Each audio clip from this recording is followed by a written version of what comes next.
hooked on you, baby, you're golden. Time moves, I never noticed, just can't get enough. Got me wonderstruck. Hello, everybody, and welcome to Make Me a Nerd. I am Mandy Kaplan, and it is my mission to embrace all things nerdy and geeky that I have missed out on in my mainstream life. And each week, a fabulous guest is going to come on and share something that they are nerdy about and passionate about, and see if they can't pull me into the dark side. There's a little hint as to what we're talking about today. I am very excited about my guest today, who I knew to be a nerd right away. But in our correspondence about today's episode, I found out just how passionate he is and how important all of this is to him. And I'm excited to dive into that and see if I can't catch a bit of the fever. We're talking Star Wars with my very special guest, podcaster extraordinaire, Kyle Olson. You turned the extraordinaire back around on me. Hello, sir. Hello. Thank you so much for letting me do this. I love talking about nerdy stuff. And so when you sort of extended this offer, I couldn't have been more excited. Well, thank you for saying yes. Thank you for trusting me that I wasn't just going to steal 2 hours of your life. I have complete faith. I want to tell the people how we know each other. Can you give us a little bit of background? How did you meet me? What did you think about me? What do you think about me now? I think it's interesting because I consider us friends. Yes. From that side, so I don't know if that's inside. It's your show, so and later on you could be like, "Ooh, that guy" at the end of the thing. So feel free. No, I'm only asking my friends to come on. We met because we were both doing the Saturday matinee. When True Story had a kind of weekly, it was sort of just a sort of fun game showy thing. They would just sort of had all sorts of fun, silly things that we would do together, and they started rotating through Adventure Baseball, and you were one of the people who sort of came in as sort of a quote unquote new person, even though I had only been doing it for maybe 6 months when you sort of joined the thing, and we kind of hit it off. It was interesting because our Venn diagrams don't really overlap very much. No, sir, they don't. There's like you have a lot of fandoms that I'm not into, and vice versa. Are you watching Jersey Housewives? I've never watched a Housewives show in my life. We parallel play, Kyle, you and me. Exactly. That's what I'm saying. Like there are a lot, but both of us have deep fandoms and stuff too. And then there are other things. And so I think through doing a bunch of different shows and stuff together, I think we just became friends. And now I think of you as one of the stalwarts of like, whatever I'm doing, I can call on you and you will be there and to deliver it, whether it's acting or voiceover stuff or to just be a guest on a show. Or singing an original song in a musical podcast that you put together. That's right. I've written exactly one song. And so you have sung every song I have ever written. Oh, I'm honored. I'm truly honored. Yeah, when we would sit and podcast together, I loved how different our perspectives were. You know, it was always one of us embracing something and the other one rejecting it, or it just felt like we were yin and yang, and that made a great combination. Yeah. So that is how we know each other, and that's that relationship. What is your relationship to the nerd world, sci-fi, fantasy, fandom, all of it? It's down deep. It's like down deep to the bones. I would say that I consider myself a geek probably more than I consider myself an American. Like it is my nationality. It is my heritage. It is the brand that I will have on, and I literally have tattooed myself with nerd symbols. So there's no hiding it at this point. I love it. And so, yeah, it was like a lot of us. I was a child of the '80s, so I came up in the time of George Lucas and Steven Spielberg, and when all of a sudden it shifted from these far away, sort of austere, cinematic giants that were your Orson Welles or whatever, these far distant people, to like just some guys, like these long haired weirdos who were all of a sudden putting out these gigantic movies that were reaching everyone. Like, and so then that's sort of what I was came up. Well, I feel like it was on the heels of counterculture in a way, Yeah, right? There yeah, was Cassavetes and right. Five Easy Pieces and all of the counterculture films. And then this really brought movies back to the masses for distraction and, you Yeah, know, it wasn't intended to be like a lot of films of the '70s. It wasn't intended to be serious. It wasn't intended to be, deep and so. Like, there's a place for all that kind of stuff, but then there was this other thing where they were like, "What if we also could entertain people on a right, high level that wasn't, and we weren't talking down to them at the same time?" right. And so that cauldron essentially is what started all of this stuff cinematically, and then of course you had all the animation stuff and a lot of stuff that was specifically aimed at kids and stuff too. Your GI Joe and Transformers, a lot of stuff that started then has now come back around and come back around and come back around. And completely changed our culture. I mean, these Yeah, things are now the absolute mainstream, and right, they're right. getting the biggest numbers, the most downloads, the most. They can pack arenas at their Comic Cons and their fan events Yeah, in a way exactly. I that. mean, the first couple shows I went to were just tiny little things in one room and stuff too. And then Mhm. now I've gone to San Diego, and San Diego is, um, you know, I have a friend who lives in a small town in Bremen, and the population of that is smaller than the amount of people who travel to San Diego. Like, there's like Right, 10,000 people come to San right, Diego, and at this point probably even more because my numbers are out of date. But it's become an entire sort of movement. So, yeah, but from where I came from, this was what we were made fun of for. Like, we were exactly, derided for, we exactly. were Yes, insulted. I mean, like, these are the things that if I was to go on the playground and talk about a purple guy with magic stones who could snap his finger and make people disappear, I'd get beaten up, who would and I that be? did.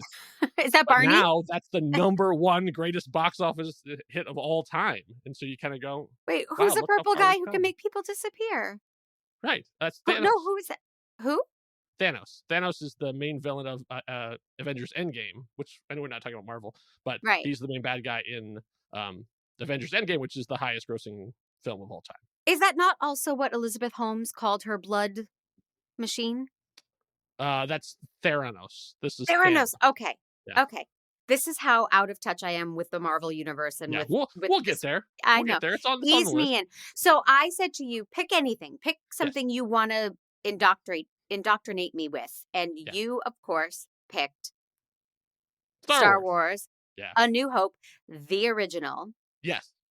I'm So not going to ask Pete to play the trailer because if you are listening to this and you're like, what is that about? I don't know.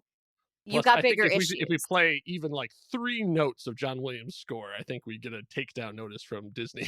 Fantastic. They're very litigious. Bum bum bum bum. Come at me, Disney.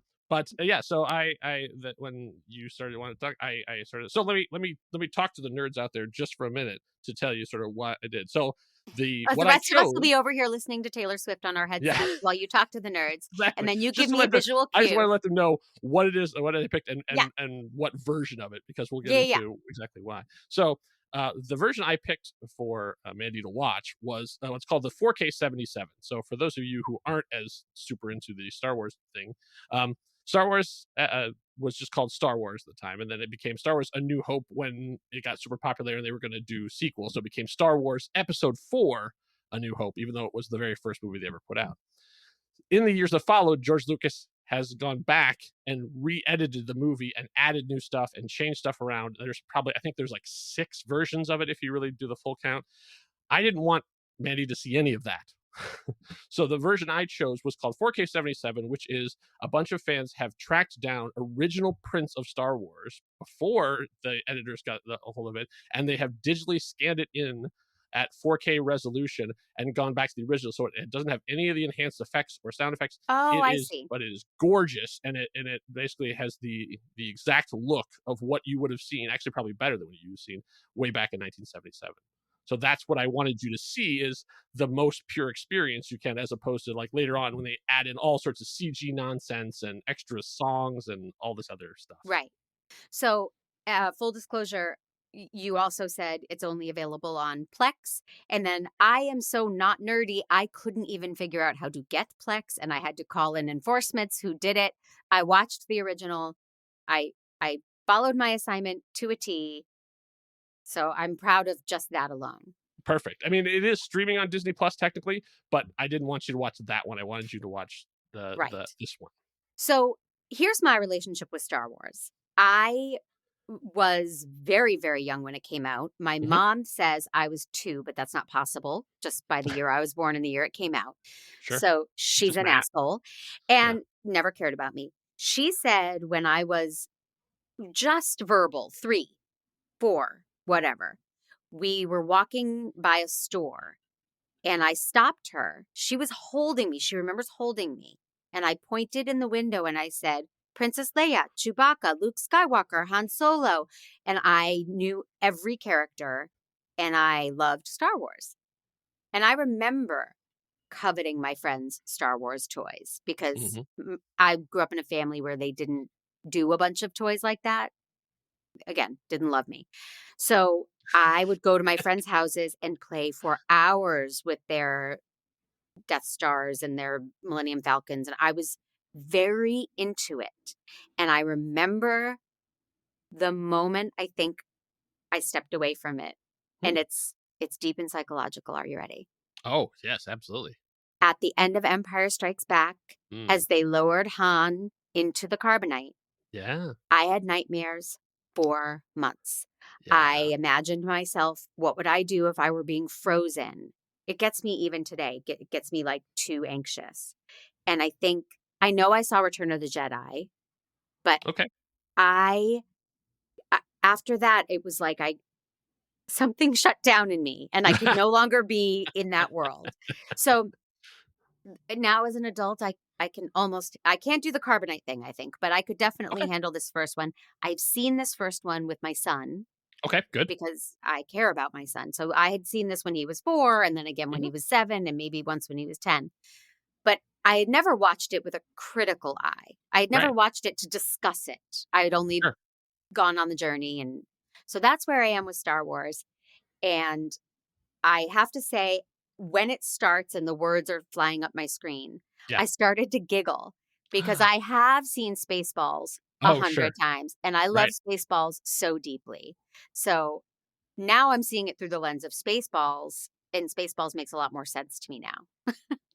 Yeah, absolutely. That's why I really wanted to talk about this one specifically, because Star Wars has permeated the culture so much that to look at it in 2024, when 1,000 things have been influenced by it, jokes and references, like even in our email correspondence, you're like, TK421, why aren't you at your post? I was like, that's a deep cut reference. Like, that's not, 1138. That's, that's like, wow, it's gone that far. I mean, even when I was talking to my 10-year-old who, she hates Star Wars.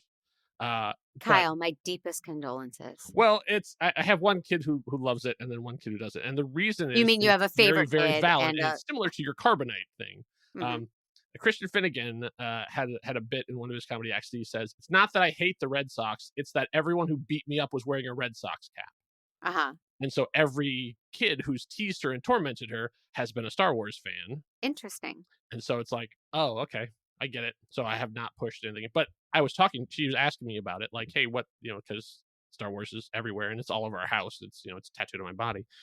Like, what is the story of Star Wars? And so I told her a little bit about it. But she's like, oh yeah, right. The guy is the other guy's dad. Like the guy in the black armor is Luke's father. And I was like, yeah, like she's never seen a Star Wars movie, never seen a cartoon, nothing, but she already knows. Right. Luke, I am your father. Empire Strikes Back. Right. It's sunk that far in that everything is referenced and reflected stuff too. So that's why I'm interested to hear your thoughts on how it hits you now here in 2024, wherein the rest of our culture is so much soaked in it. Right. But first I need to stop down. You have tattoos? Yes. I have only one Star Wars tattoo. Oh, right. That's the name of the planet. Very nice. Thank you. That was nice. Okay. So what Star Wars tattoos do you have? I have Luke's lightsaber tattooed on my arm. Nice. So that he eventually builds that in Return of the Jedi. Okay. So, there's a lot of hate gets made of like Anakin's lightsaber and Obi-Wan's lightsaber and stuff too. But like my thing was Luke was always my guy, and so like I wanted to have like his lightsaber that was one of a kind that was his. I have a bunch of other stuff too, but nothing relevant to Star Wars. How old were you when you got that tattoo? That was about 3 years ago, so Okay. fairly recent. I waited a long time before I put anything geeky on my body because it's that thing of you want to make sure it's something right. that you loved 20 years ago and you'll love 20 years from now. But yeah, my husband always says that he would have had Prince tattooed. He was such a Prince nut when he was 11 or something. Which I think would be great. My brother-in-law has a Prince tattoo, and it's awesome. I would have had Ricky Schroeder, which see, these days you have to, I would right? I would deeply, deeply regret that choice. Right. We don't have to go into it. But okay. So yeah, I mean, I was shocked because my memory of Star Wars is lightsabers and pew-pews and, the flying through space and warp speed, all of Yeah. that. But the first half hour is a bit slow. Yeah. Am I being harsh? No, not at all. I mean, yeah, say for the idea of this swashbuckling adventure, it's sort of like, It takes a lot of politics, a lot time. of yeah, and also you don't meet what I would consider the main character for almost half an hour. We don't meet Luke for a half hour? Just about. I think somebody told me it was some 25 minutes or whatever into the movie. Like it's really far into like where you would consider, when you're watching a John Wick, you see John Wick pretty quickly. But for Star Wars, I mean, I would say a case can be made that is Darth Vader the main character, is Princess Leia the main character. I mean, that kind of stuff. But the fact that sort of our quote unquote hero, and we're like, George Lucas, when he wrote this, had Joseph Campbell's Hero with 1,000 Faces right next to him. He was going down the list of tropes. Like he structured this exactly along the lines of all these other hero stories. So it's meant to be the hero, and we don't meet the hero until quite late. It's world building, and it's exciting world building in that what my husband Jer said is, it's practical. Like you can touch and feel those sets. They're not CGI. They're not projected. They're real. It is, and that is very cool. It's just the tempo is so slow. Yeah. It's only a 2-hour movie, but that first half hour, I found like, okay, we get it. They're droids. Let's go. I want to get to the. I honestly think that was a choice because I'm sure it was very when I sort of wrote the email to you, I kind of wanted you to get an idea of what cinema was like at this point, and like everything was Dog Day Afternoon, and like I mean, like really deep, depressing, and slow. Taxi Driver is not a quick, fast-paced movie, so I think part of it was sort of getting the audience up to speed as well. So by the time that we sort of like the hero quest really kicks off, then now we're sort of like we're pulled along. Well, these are big asks too. I mean, we're expected to understand the different planets and the different ships and technology. Like the first words on screen are, "This is in the past, and it's not us." Mm-hmm. Like this is a long time ago, and this is in a galaxy far, far away. These are not humans. These are, and this is not, and this is not happening now. This was then, and this is them. So already you've put up a thing of like push the audience away, and then John Williams' score hits, and it's like, whoa! So it's already disorienting. Now, John Williams. I mean, it's so I know John Williams. Absolute perfection. Was he a thing before this, or did this make him a thing? He had already done Jaws by this point. Jaws. So I have heard of that. That was his first sort of major, huge thing, and the reason. But that's only 2 notes because of Jaws. Like that's only 2 notes, Kyle. 2 notes. 2 notes. 2 notes. Right. Or or even like the note. I don't even want to hum because I'm afraid the lawyers are going to take us down. Even like from Close Encounters. So he had been working with Spielberg, and George Lucas is like was the production of this movie was fraught. I know we're not gonna. This is not a deep dive, but like it was tough because no one believed in this movie. Not the crew, not the actors, not the studio. Like George Lucas was the only one, and so he got an assembly, and he's like, "None of this is working. I don't know what to do." And he called Steven Spielberg, and he's like, "Let me introduce you to Johnny." And so he introduced George to John Williams. They had a big discussion. John Williams went away and did a bunch of stuff, and then George Lucas was like, still came back, almost like had a nervous breakdown, had to go into the hospital at one point just because of how stressed he was, and then went hey, here's what I got for you, and then went, held the baton up, and you hear that score, and apparently it was like everyone in the room was like, It just makes sense. yeah. Yeah. And it's No. because I think you could credit a lot of people have a hand. George Lucas gets a lot of credit, but a lot of people saved Star Wars and made it what it is, and John Williams is absolutely one of those. Oh, absolutely. Now, how old were you? If you don't mind revealing your age. I did not see it in its original viewing because I was just a wee little thing. I was only, I think I was like you. I think I was like 2 when this came out. Mhm. My parents say that I saw it because this is the day before VHS, before Right. if the movie left, it was gone pretty much forever. Like Right. you would never see it again. And so then this was one of the movies that changed that, is that people, they brought it back out, and Into so I the saw it theaters. my first memory of watching a movie was Empire Strikes Back. So Okay. that's the sequel. So that was in Right. whatever 82 or whatever. Okay. So that's my first memory of being in movies. But it was always like, and just like with you, everyone on the playground was playing it. We had the action figures. Right. We talked about it. Star Wars was alive for us. Yes. It wasn't just something we'd seen 2 hours of, like Goonies. Went, saw 2 hours, and then, hey, that was great, and then maybe talk about it. But Star Wars was a living thing.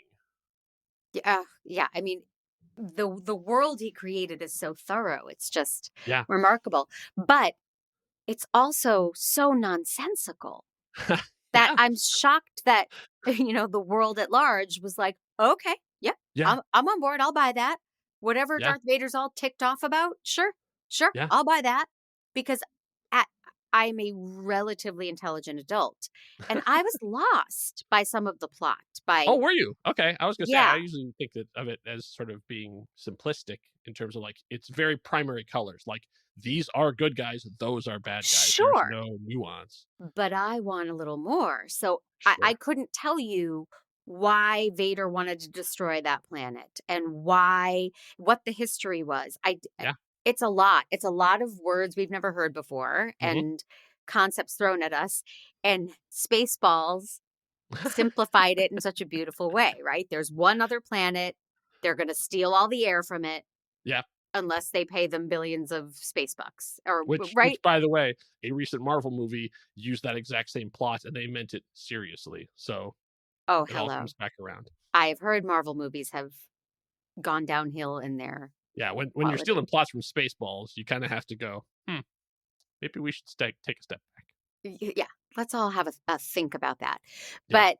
But I did find myself confused. Okay. Vader's talking to the old white guy with the hair and the pointy face, and I was like, Yep. well, who's that? And is he Vader's boss, or is Vader the boss? And so I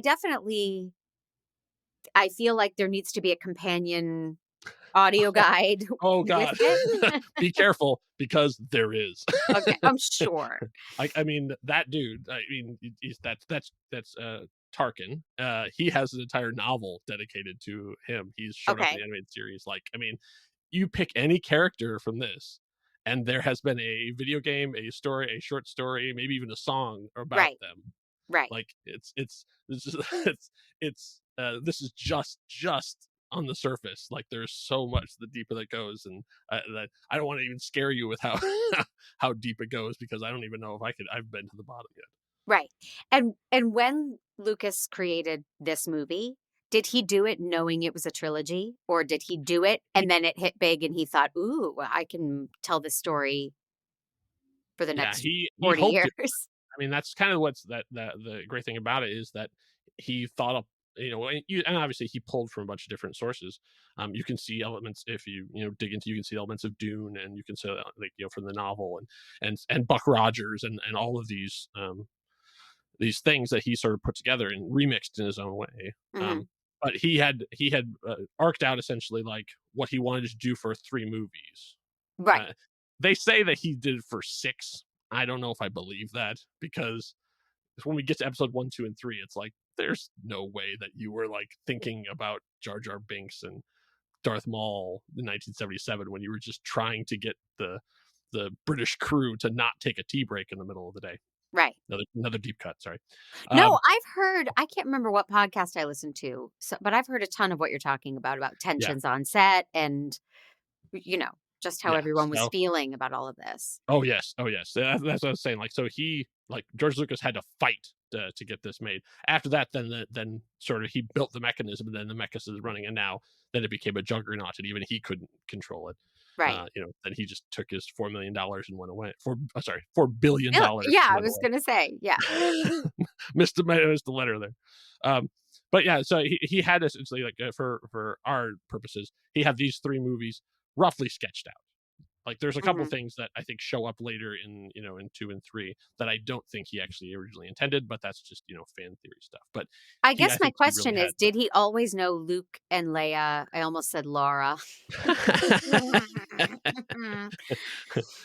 But did he always know they were brother and sister? I don't think so. I really That don't think can't that be, was right? ever He a set thing. up a spark. Right. This is clearly. I mean, even the poster of what I use for 4K77 is like this muscle bound Luke, and like Leia is like at his leg, looking up. I'm like, that's not a brother sister pose. Right. And he's saying to Han Solo, like, hey, do you like her? Because I like her. Yeah. I, Oh yeah. I just don't think in the second movie they make out, and so it's right. like, I do remember that. yeah. That is hot. I really don't. I think it was one of those things that came later, and it was like, oh, wouldn't that be Oops. great? Right. And it sort of makes everything else a little icky. Right. I mean, obviously the Darth Vader reveal was always built into it. Thank God they never hooked up. Am I right? I could direct you to some sites. I have a fan fiction idea. I gotta go. Yeah. Right. I'll be head to talk to you AO3 later. and I'm sure somebody has already done it. I'm sure. And God by bless the way, the fans. I lick my pencil like it's 1922 that I have a note to make. Yeah. So in all this then, Yeah. was it entertaining to you? Did you find it funny? Oh, I certainly find it charming. I don't know laugh Okay. out loud, but Okay. yes, there are many charming moments and many intriguing, memorable moments based on the charisma of these actors, I think. Right. I mean, Harrison Ford, let's stop there for Yes. 1 second. Yes. What the ball- whole movie changes as soon as Han Solo is introduced. this unknown young actor, I'm not sure a very good actor, but but his charisma and Yeah. overconfidence oozing out of his every pore from the moment we meet him, it's ballsy, Yeah. and I've heard he was on set going, what the fuck am I talking about? Yeah. What is this? All You 3 would- of them would go, "What are you making us say?" Right. And you And have yet, no when the 3 sense of of them that. would get together, and I'll add Peter Mayhew as Chewbacca in that one, even Yeah. though we don't get to hear him talk. They did. He was talking on the thing, and then they would just put growls over it. Oh. But when you go from like, I should have recognized your foul stench, and then a couple scenes later, she's like, "Can someone get this big walking carpet out of my way?" Like, the whole movie changes when the group of them get together, and Much like doing her this grand accent. escape. It suddenly gets lighter. It suddenly gets funnier. It suddenly Right. gets, more But exciting. why? But I know I'm just nitpicky because I'm an actor and a voice actor. But why Sure. is Carrie Fisher British and then not British? This And has then been the hints of discussion Irish. for a I long know. time. She says that because she was living in England and hanging out with English actors, she picked up the accent. And like, Okay, even in that Madonna. room, David Prowse, who was playing Darth Vader and also speaking, had an accent. Obviously, she was sort of matching what Tarkin was doing, like because there's a whole American Revolution coded thing you could say about Star Wars as well, because all the bad guys are British and all Mhm. heroes are American. Mhm. So No, Alec she says that Alec just Guinness being is around British. them, she sort of picked it up, and then when she was around the American actors, then she's like has her American accents. Alec Guinness is British, and he was a hero. Yes, that's true, but he doesn't really have many scenes with. He's off doing his own thing. He doesn't have any scenes with Leia. Right, but They never no, meet. but you were saying the idea that all the British guys are bad guys. Oh yes, true. Yeah, Boom. The right. defense rests. Down. Right.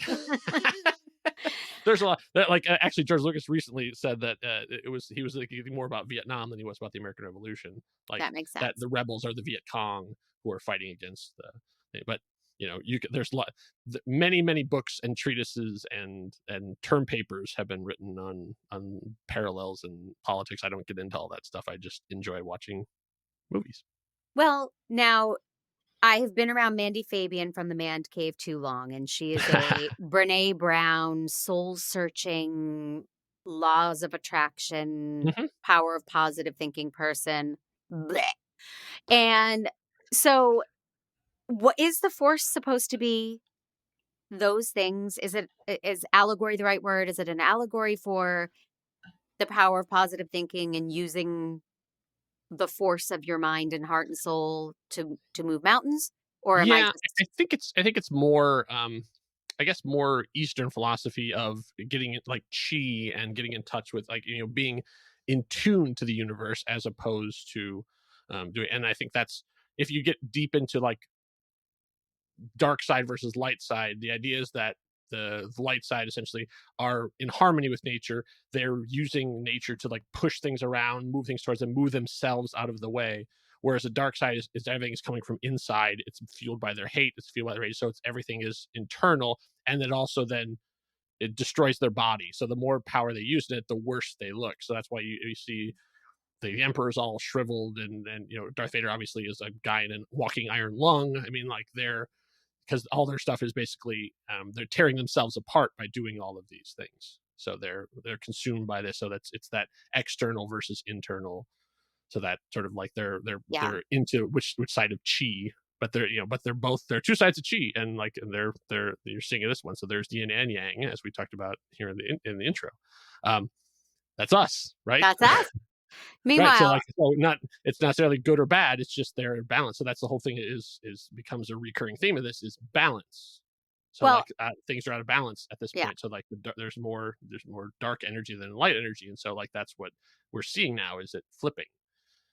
And I've never used the Force, yet I have wrinkles and I'm starting to look like the Emperor. And apparently that's just aging and I hate it. But so if the Force does have that physical toll, hmm is that why Alec Guinness looks so, they call him old man. He Yeah. looks 80 something. So I Google, because I'm Yeah. talented, and he was 62. Yeah. I'm Yeah. like, my friends are 62. What? Yeah. There's there when you get from the prequel trilogy to this one, there gets the whole weird timeline thing where like it goes from like Ewan McGregor like Mhm. now is getting close to what Alec Guinness was like, and he still looked like Ewan McGregor as Right. opposed to what he looked like at 62. So it's that also that aging thing of like Aunt B was also in her 60s, in Andy Griffith's show, and that's what that was old, and now Well, like yeah, Susan Sarandon is like in her 70s and still looks fantastic. It's that right. the line keeps getting pushed back, You've seen which is great. that meme, a GIF, I guess, is the pictures of like the Golden Girls in Sex in the Yeah, City. right. It's insane. Yeah, Yeah. exactly. Yeah. So yeah, it gets a little fuzzy in there, but but we have our heroes essentially are young, and all the Hmm. people against them are old. Yep. There's no young, there's no Han Solo on the Empire side that we see. That's true. Everything's it's young, it's youth versus age. Like once again, another thing can be done of like these are the I didn't young think versus about like it. like we don't need your old ideas. Well, and it was young whippersnapper filmmakers Right. creating this, so Yeah. they weren't John Huston and Yeah. Eric I von mean, Stroheim. Oh God, I'm in old. just as a little side thing, Yeah. he built an entire special effects unit to do this. It wasn't like he went to the Fox special effects people and said, "Hey, can you do this?" He went, well, what I want to do is so weird and specific that he assembled an entire group, and that was what became Industrial Light and Magic, which is still like the dominant force and all that stuff. But at the time, it was a bunch of long-haired weirdos in a warehouse playing with models, Right. but doing stuff that no one had ever done before to make the kind of crazy shots that this 33-year-old filmmaker had in his head trying to get that. And so that there's a whole documentary on Disney Plus called Light and Magic that talks about that stuff. And even if you're interested, just watch the first episode because it talks about the formation of it. And there's no way it should have worked. Like there's no way they should have gotten it. It should have looked Absolutely this good. not. It should have been like it's just what's his name? Roger Corman, the B film. Yep. Yeah. Right. It should have been something we all joke about, and yeah. It was just so ambitious. And sci-fi before this point would look at anything from like the early 70s, and it's rough. I mean, there's some good stuff that you can find in there, but the effects were nowhere near what they did here, just because they had to do what they had done before, as opposed to have someone else like George Lucas who went, what if it looked like World War II aerial dogfights instead of like just watching models slowly go by? And that's what he modeled his stuff after. He watched the planes diving and banking and all that stuff, and that's what he modeled the X-wings and the TIE fighters after, is those kind of footage from the war. There's a whole sequence there of bombers and the fast moving planes and the slow moving planes and how you shoot them to make them look like they're moving faster than they are. Right. Well, that whole sequence was also much longer than I remembered. Yeah. Once they're in the planes. And I know it's a perfect work of art for many, many, many, many people. And sure. who I'm am not I? one of those people, so Okay. you feel free Who am to. I to take issue with it? But why were we supposed to care about Luke and red and gold and white and people we never saw before? I thought that was a very strange choice to have them be the climactic scene of the movie, and that's who we're sweating it out with. Right. I think that actually can be answered pretty easily, because there are certain things that, as all of us have things that we are fixated on, or like that, or I began to think of them as orbits. Like there are things that orbit around you that like they go away for a while, but they come back. And one of those things with George Lucas is car racing. That is his one of his favorite things of all is racing cars. He loves it. And so this is a car chase. Like this is at the end, he didn't want to have a big climactic lightsaber duel. He didn't want to have it be that people using force against each other. He wanted things moving quickly. And from American Graffiti, he actually was. We almost lost George Lucas. He was in a drag racing accident when he was young. Oh. And came and luckily made it out, but has always been obsessed with speed and that kind of stuff. And I think that is sort of where this comes from, is back to the dog fighting and all that kind of stuff, but also they're in a canyon. So the reason they're in like a trench is so you can see how fast they're going. Because if it was in space, it'd just be black and white. But if you put them in a trench, then now there's a floor, now there are walls. Yeah. And you can see how fast something is going down it. So it's drag racing. Smart. Yeah. So but that's really what it comes down to, is like to try and show speed. But I just wish it was Han flying one ship and Chewbacca flying another ship, and he gets to come at the last minute save. That's what a rogue does, right? Like I just when teared up, Kyle. Comes in. I knew it was coming. I've seen it before. When Han Solo comes in, I cried. Yes. When they reveal R2-D2's all burnt, his little body's all burned, I was so I am clearly swept away. I think that's what this movie did so beautifully, is incorporate human emotion. Yeah. Yes, it's gadgets. Yes, it's cool toys and pew-pews, but they're at the heart of it are these people you deeply care about. Yeah. And these droids you deeply care about. Yes, I mean, who doesn't want to hug R2-D2? Right? And even though if you listen to what 3PO is saying that he's saying, R2's kind of a jerk. Like, hey, you watch it. I mean, I think somebody did. There's a cut out there somewhere where someone put subtitles in of what R2 was probably saying, and it was really funny because it was like he's this person's version was he was a foul-mouthed, just angry, like, why won't anyone listen to me? Like he has all the answers. Like right. He could do.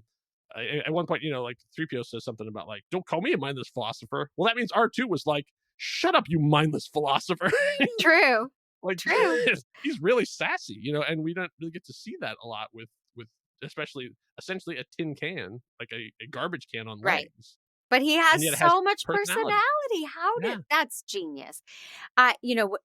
Side note, when my son Casey was probably 3 or 4, he got an R2D2 that was, I'd say, back up for context. It was like this big, and it Okay. was a robot, and you could say, my favorite thing was like R2 dance party, and it would play music and dance around, or you Nice. could voice instruct it to do things.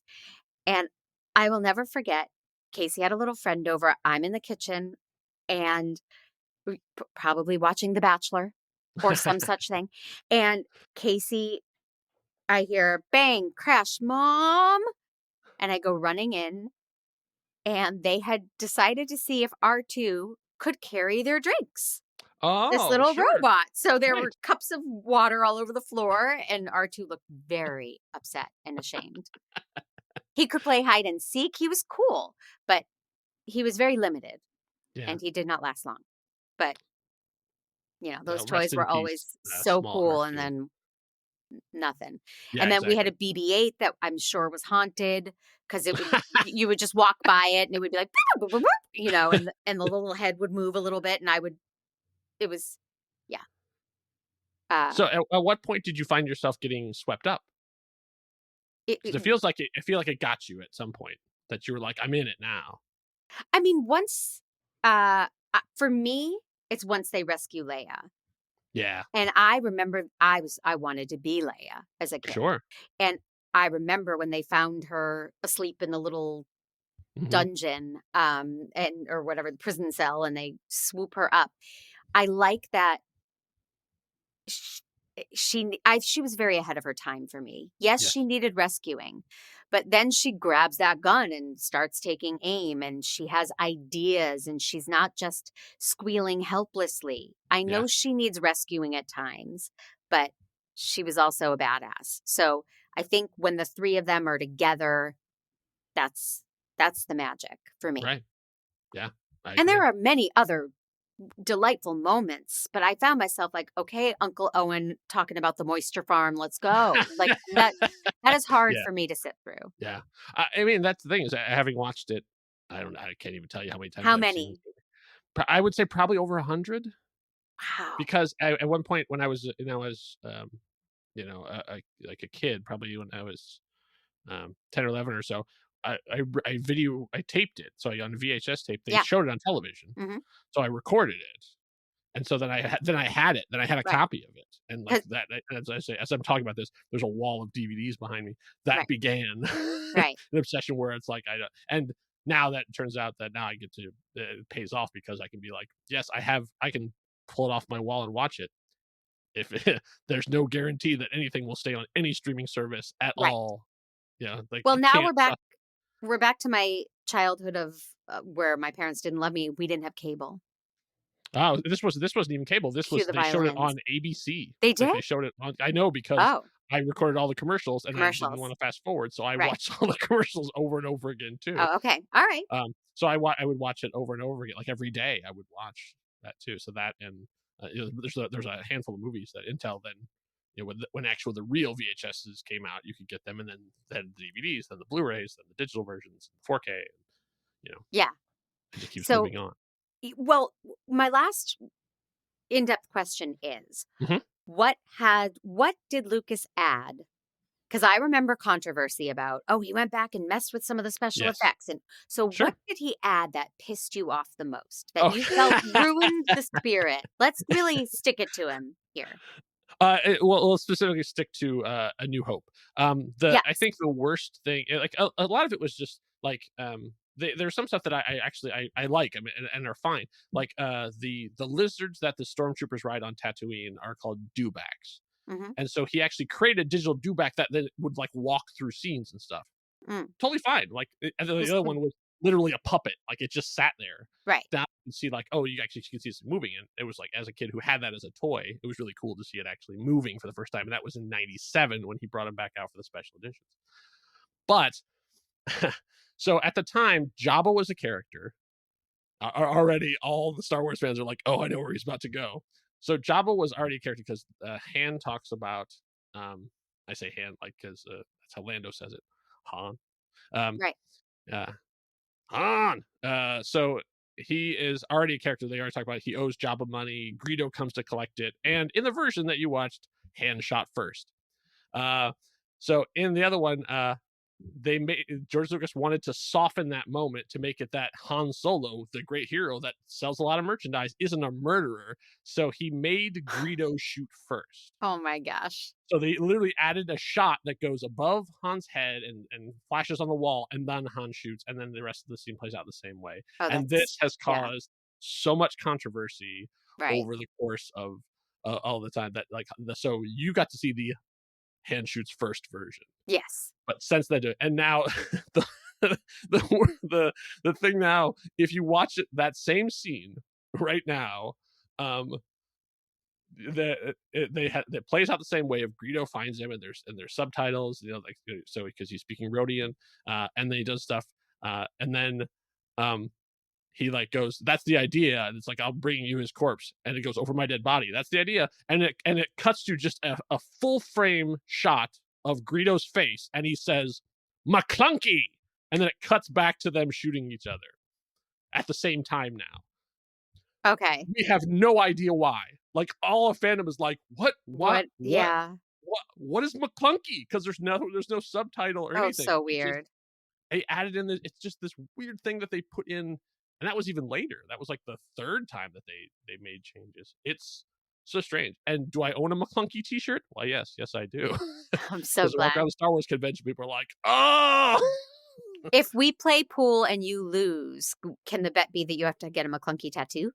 Oh, wow. Pool. I don't know why I went to pool, but well, pool. I'm not good at it, so that's I'm not not happen. a sporty, if you couldn't tell by all the times I watch Star Wars. So pool is actually a lot less physically intensive than anything else. If you want me to throw a ball at something, yeah, you're gonna win. All right, let's do that then. Okay, so I have a couple of random observations as from my dumb brain, and they're really dumb, and I have a feeling you're going to say, yes, everybody knows that. Everybody talks about it. Oh, no, I would never do These that. are... I have questions for you, too, so go ahead. Okay. So, real quick, the sand people look just like Mighty Morphin Power Rangers. They look like characters from... Not the actual Mighty Morphin Power Rangers, but all the bad guys. I don't know if you had to watch that. Oh, I see what you mean. Yeah, they look like putties. And yeah, okay. It's just so strange. They just... I don't know. That's what they reminded me of. And then at the bar, the grunty guy who nudges Luke, he has a scrotum chin. Yes. We know this, right? His name is actually Ponda Baba. Okay. And then I can tell you, every character in that thing has been named. Oh, I'm sure. And then right after that, stories and there's some guy following them with a penis nose. Yes. Okay, so everybody knows this, and I was just new to it. But I was like, oh, God, I mean, you could see the veins. It's very phallic. Yes. Am I making you uncomfortable? I'm sorry. Not at all. But there's a whole sort of, S&M element you could do to... It was like scrotum face and penis nose. There's a lot of restraints. There's a lot of, there's before, and that's all before Leia as a prisoner with the gold bikini. Yes, this is all exactly. Okay. You had questions for me, sir? Well, yes. I wanted to say, what was it that of this, seeing it now, what was the moment that you really enjoyed the most, that you were sort of and maybe even surprised by, of oh, that was actually really meant something to you, or really really wowed you, or was surprised you? Give you all those options. There's no surprise to me. Okay. Because I have familiar? seen it. I've seen it 4 or 5 times. So, sure. It wasn't and sadly, I think some of the things that surprised me are, it's taking too long to set up. And then the whole TIE fighter sequence, I remember as being very cool, but now felt long. Yeah, I would say that does actually get fixed or adjusted in the special editions. They actually did add a bunch of stuff, and that made it even more exciting. They added a bunch of different shots that they could not have done in the 70s. Yeah. Gosh, I don't have a good answer for a moment that surprised me. So the thing I'm always interested in, when I go back, I sort of watch different performances, watch different, sort of focus on different things. And the thing I keep coming back to is that Mark Hamill was so young, and yet had to play this pretty vanilla character, But for me, I think maybe my favorite moment in Star Wars is not any big special effect thing. It's not any big explosions or lightsaber fight or Wahoo, which is fantastic. Han Solo coming out of the sun. Mm-hmm. But it's the moment when Luke sees his his adopted parents, his an uncle, and there's the shot they do that John Williams score is going, and he looks at them and he looks down and he looks back up, and like in that moment he is no longer a child, like he's basically become a man. And that, like, every time for me it was like, oh, like, because you get to see him like that's the end, like right there he goes, like from this point on he's the die is cast, like he's on the path now, there's no going back. He's accepted the Joseph Campbell call to action. Yeah, exactly. Like he had rejected it before. I can't go with you, I got the moisture farm, I got power converters to pick up, but like now he's going for it. I will say it's beautiful, and I will say I was surprised because my knowledge is that people have panned Mark Hamill as not being a good actor from this, and I actually found him really good. And I remember in the past saying, he's not very good. But you can find the criticism of Star Wars because I think maybe it's the most discussed movie of all time. Everybody has their own thing. That's not the general feeling. Oh, I can tell you just as thing. Like everybody's like, husband. Just among the fandom, like everyone loves pretty much everyone. Even though Harrison Ford has notoriously never really liked Han Solo, but we're okay with it. We're okay with that. We love him. We're okay if you don't. Carrie Fisher even had a love-hate relationship with Star Wars for a long time, but she was fantastic. I actually got a chance to meet her before she passed, so she was everything you'd hoped she would be. Yeah. Did you read A Star Is Born? I don't think I did. I have her the audio book, but I don't think I actually have. I highly recommend it. Byron Lane wrote it. He was her personal assistant, and it's a novel. Okay. But it's her, and it's an unnamed actress. He reworks it a little bit so that he can get away with telling some wacky stories. And she gave him her full-throated blessing. She loved the book, so it's not saying anything about her that she didn't want known. Right, and that's one of the things that was amazing about her is basically that she was living life with no filter. Like she was brutally honest. Yes. Yeah. Like Love it. To a fault maybe, but at least she was honest about that. Well, so that's my recommendation for you. A Star Is Born. It's not nerdy. But it's a fantastic book. I have a very quick, not game, but exercise for you. If you will indulge me for a moment to do my business, I want to tell everybody that Make Me a Nerd is a production of True Story FM, engineering by Pete Wright. The theme music is by Jane and the Boy. Please reach out on Instagram at Mandy_Kaplan_Clavens. Those are both with K's. And please leave an Apple review, 5 stars, write whatever you want. Tell me what you think. Try to win me over if you're listening and you want to see if you can make me a nerd in your own way. And I will have people on that aren't my friends eventually. So reach out on Apple Podcast. If you want to come on and do an episode with me, I would be honored. The last thing I want to ask you is, and I'm sure you've done it before, but can we figure out your Star Wars name by the cheesy website I looked up? Oh, okay, sure. Let's do it. Okay, so it's the Boba Fett fan club. So your Star Wars name is the first 3 letters from your first name and the first 2 from your last name. So what is that? Let's see, first 3 and then first 2. We're already pretty close to Kylo, but Kylol.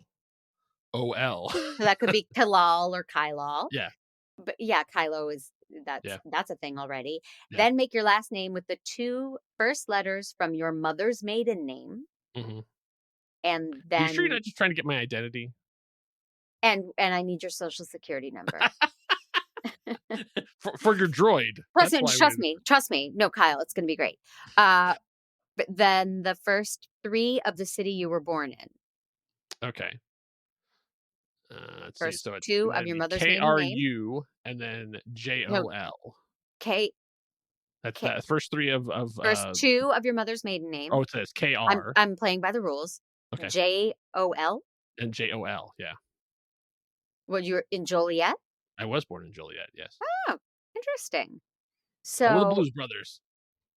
right, and then I didn't do me because I'm lame. Hold on. I'm doing it so fast. I would like everyone to know who is not watching the live stream that Mandy has put herself in as Mando Calrissian, which is pretty good. The last name of my mother's maiden name, got it. And then the first. Okay, so you are Kyle Kurjal. Okay. Or Kalal Kurjal. Okay. And I am Manka Fofra. But they actually do somewhat sound like Star Wars names. Yeah, it's true. I think we can leave those names in a galaxy far, far away. I don't know. Manka Fofra might do something with her life. Yeah, you got a story planned out for her? There's some fan fiction I've been working on. I've got my stuff from my podcast, the story right here if we want to try and make a plot for her. We'll spin right into that. Tell the people where they can find you. Thank you for reminding me. Sure. The two places that I am spending most of my time now are my two podcasts. One is called The Story Well. The premise of that is very simple. I have a guest on and we make up a story.